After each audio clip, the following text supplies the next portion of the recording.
போற்றி என் வாழ்முதலாகிய பொருளே. புலர்ந்தது பூங்கலர் கிணைதொடை மலர்கொண்டு ஏற்றி நின் திருமுகத்த மக்கருள் மலரும் எழில்நகை கண்டு நின் திருவடி தொழுகோம். சேற்றிதழ் கமலங்கள் மலரும் தன் வயல் சூழ் திருப்பெரும் துறையுரை சிவபெருமானே. ஏற்றுயர் கொடியுடையாய் எமையுடையாய் எம்பெருமான் பள்ளி எழுந்தருளாயே. போற்றி என் வாழ்முதலாகிய பொருளே. என் வாழ்க்கைக்கு தேவையான அனைத்து செல்வங்களையும் தந்தருள்பவனே. புலர்ந்தது விடிந்தது பூங்கலர் கிணைதுணை மலர்கொண்டு ஏற்றி பூ போன்ற நின் திருவடிகளுக்கு இணையான துணையான மலர்களை இட்டு வணங்குகின்றோம். நின் திருமுகத்தெமக்கருள் நின் அழகிய திருமுகத்தை எங்களுக்கு காட்டியருள வேண்டும். மலரும் எழில் நகை கண்டு நின் திருவடி தொழுகோம்.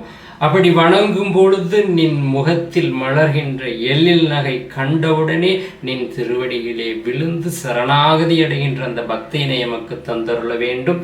சேற்றிதழ் கமலங்கள் மலரும் தன் வயல் சூழ் சேறு நிறைந்த நிலவளமும் நீர்வளமும் நிறைந்த செந்தாமரை மலர்ந்து மனம் நாறுகின்ற நீர் நிறைந்த குளிர்ச்சி பொருந்திய வயல்கள் சூழ்ந்த திருப்பெரும் துறையூரை சிவபெருமானே. திருப்பெரும் துறை என்ற திருத்தலத்தில் எழுந்தருள் இருக்கின்ற எம்பெருமானே.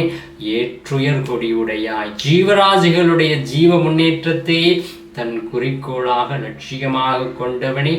எமையுடையாய் எம்மையும் அடிமையாக கொண்டவனே. எம்பெருமான் எம்பெருமானே எங்கும் நீக்கவர நிறைந்தவனே. பள்ளி எழுந்தருளாயே. அடியனுடைய துன்பத்தை நீக்கும் பொருட்டு கண்விழித்து எழுந்தருள வேண்டும் என்று இறைஞ்சுகிறார் மாணிக்க வாசக பெருமான். நாமும் பாடினால் நம் துன்பமும் நீங்கி போகும்.